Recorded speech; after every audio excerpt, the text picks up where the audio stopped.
All right. Thanks for tuning in. Um, I decided to try to get a quick video in real quick while I have some time. All right. Hopefully I don't get interrupted here. Um, yeah, thanks for tuning in. Level Up Sports ENT. All right, let's talk about this. The Los Angeles Lakers and a lot of the signings that they've made over the past few days. I've already talked about the Russell Westbrook. All right, so I'm not gonna mention him in this. This is some of the other signings that have come after Westbrook. The Carmelo Anthony and re-signing Wayne Ellington, bringing back Trevor Ariza, signing Malik Monk, bringing on back Kent Bazemore. And then also some of the guys who it looks like are returning from last season's roster. Talon Orton Tucker, Mark Gasol looks like he'll be returning. I don't know what's up with Ben McLemore and Jared Dudley. I don't give a damn what's going on with him. I can care less. But no, let's talk about these guys. Let's talk about these signings. All right, out of all of them, the one I guess I'm probably the least stoked about, just because I felt like we could have done better, is Carmelo Anthony.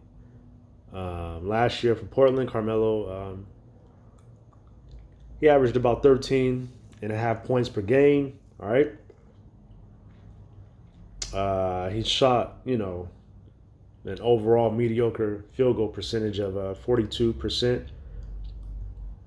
He shot pretty decent from three, 41%, which 3-and-D guys are what the Lakers need. The problem with Carmelo is that even though he stepped up his three-point shooting, okay, his overall field goal percentage was, like I said, 42%. That's very mediocre, and it's not like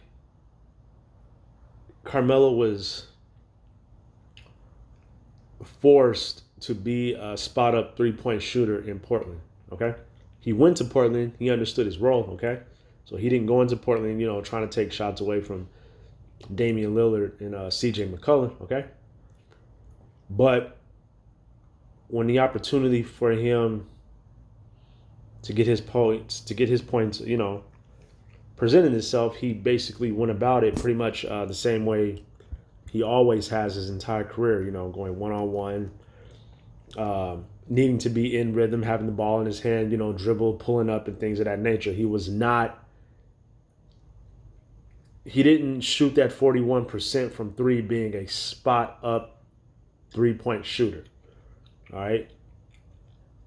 Not in, the traditional sense. He was, getting the ball, like I said, dribbling, jab step, creating space, creating his own shot, basically, like going one-on-one like he always has in his entire career. Okay, the only sample that we have to go off of Carmelo Anthony's ability to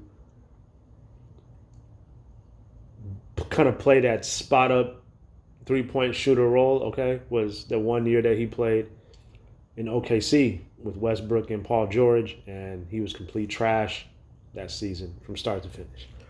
All right. Could we use the 41% from three? Absolutely. All right. But I think he's going to need to be able to transition more of a, your typical spot up 3-point shooter, as opposed to, being able to catch and, go off the dribble, create your own shot and things of that nature. There's just not going to be a lot of opportunities for him to do that, unless he's on the floor with, I'm assuming, both Westbrook and LeBron on the bench. All right. We need 3-and-D guys. Carmelo Anthony still plays no D. He's not going to play any D. He's not going to all of a sudden overnight become even a mediocre defensive player, or he's been a sorry, trash defensive player his entire career. All right. So he can't help us out in that regard, on top of the fact that he's old. All right. I feel like what Carmelo Anthony brings to the table, he's not bringing something to the table that you can't get elsewhere. Okay. That you can't get elsewhere. That's younger. All right. So that's my take on that. Wayne Ellington. I made a video about that when he was first brought back a couple of days ago. 9.6 points last year he averaged for Detroit. All right. Shot 44% from the field, 42 from three. All right. I guess that's legit. Trevor Reeves is back. Trevor, 9.4 points last year for Miami. 41% from the field overall, 35 from three.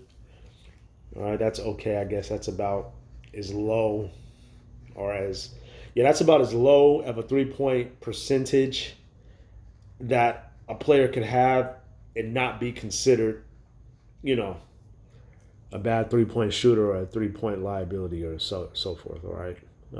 Malik Monk, I'm keeping it a buck. I don't really know too much about Malik Monk, other than, he played for Charlotte.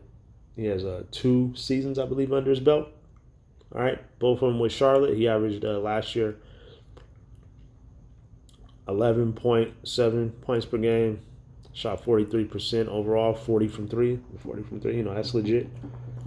Like I said, I don't really know much about him. All I know is allegedly he's not lived up to, I guess, some of the expectations that were set for him coming out of, I think, Kentucky. Yeah.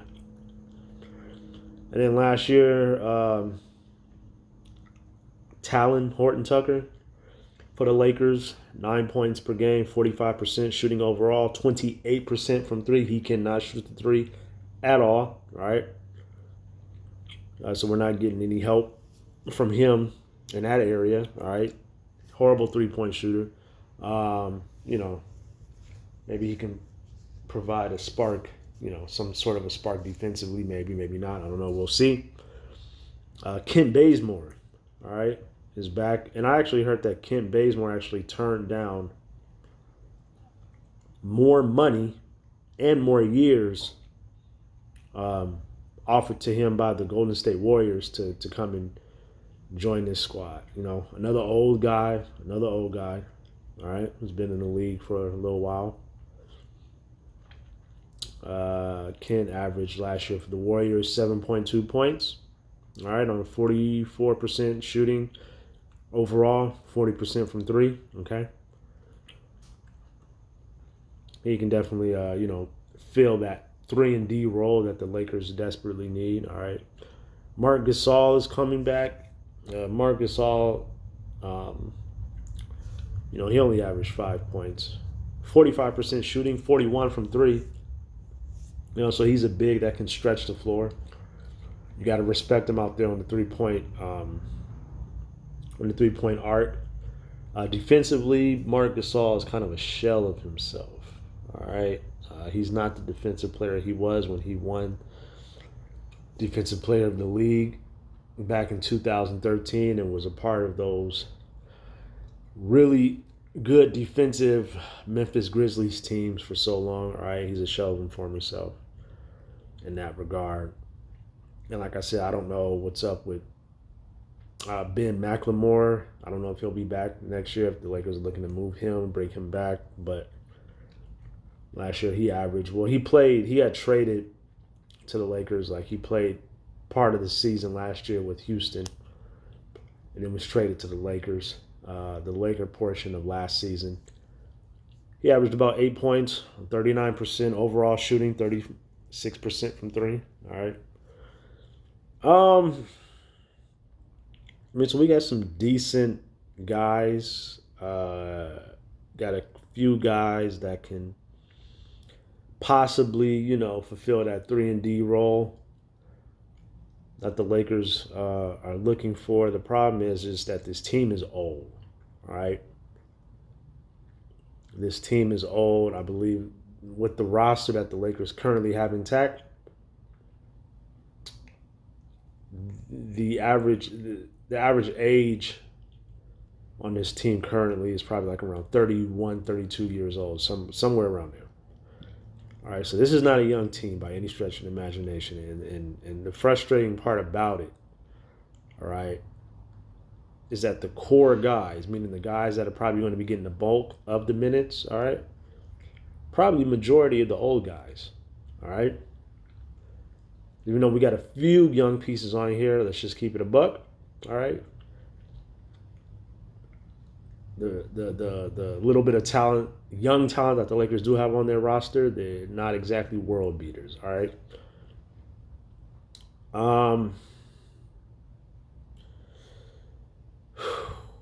Wow. I'm not. This team. I mean, I see what the Lakers are doing. I see what they're trying to do. This is too old. All right. I know experience matters, but you really need like a solid hybrid of experience as well as talented youth. All right. And talented youth, the Lakers are just it's missing. It's missing big time. All right. And then when you just got to take into consideration the seriousness of how injury prone Anthony Davis and even LeBron James seem to be, okay, at this point in his career. That means that some of these guys, these other guys may be seeing more minutes than they would naturally get. Because I'm just going to keep it a buck, all right? I could be wrong, but I don't think I am when I say this. Between Anthony Davis and LeBron James, one of them dudes, probably even both of them, but at least one of them is going to miss an extended period of time due to injury. I can already see it coming. I can already see it coming, and maybe some of these role players may find themselves banged up. All right, but even still, Oh yeah, and I forgot I didn't add Dwight Howard on here. I forgot all about Dwight Howard. Dwight Howard's coming back. He's like 35 years old, I believe. He'll be 36 later this year.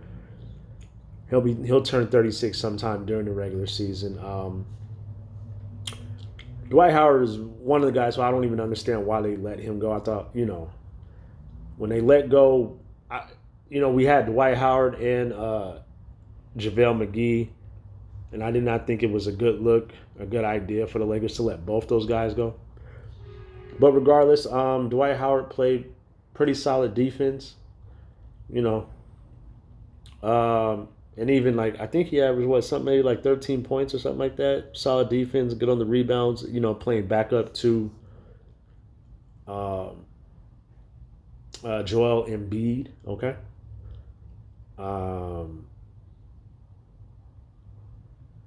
Based on how Dwight performed when he was with the Lakers the first time, Dwight really excelled coming off the bench, okay? So I'm thinking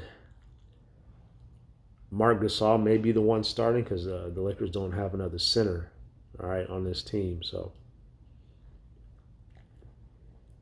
and I really just feel at this point Dwight Howard plays performs his best coming off the bench. So I don't know. We'll see. I just straight up healthy, mano a mano, no injuries. All guys, all players on the roster ready to go. All right. I don't think that this Laker team is better than the Brooklyn Nets. All right. And I'm not sure in terms of the other Western Conference teams, if healthy, I don't see this team being better really than the Clippers. I don't see them. Okay, I'm not going to say I don't see it. It was just, it's like, it's 50-50. It's 50-50. They're not, this team is not constructed in a way to which you could legitimately say that, okay, yeah, they are a lock to be the best team in the Western Conference and go to the finals. All right? I think the only way that you could say that this team is a lock to do something like that is if these other good teams in the West, Utah, Denver, Dallas, okay, the Clippers, Phoenix, these other teams would have to be, dealing with a lot of injuries themselves to their key players, all right, that would increase the Lakers' chances of becoming a lock. Because right now, it's 50-50, all right, I'm not putting my money on the Lakers or whatever to, automatically be the favorite to come out the West. Hell no. This team is too damn old to just be the favorite, all right? Too damn old. Westbrook is a basketball degenerate, all right? LeBron is getting older, all right? And even though he's still good and still performs at a high level, his overall performance is diminishing, regardless of the fact that his fanboys, all right, don't want to admit it, all right? They still go on about LeBron James as if LeBron James is playing the same basketball that he was playing 7, 8 years ago, all right? And he's not. He's not.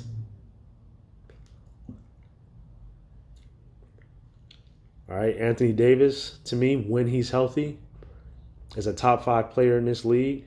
When he's healthy, all right? Anthony Davis can't stay healthy to save his life, all right? So you can't count on him, being there when it's most needed. When he's most needed, you can't count on that, all right? Anthony Davis is probably one of the most fragile players in the NBA right now.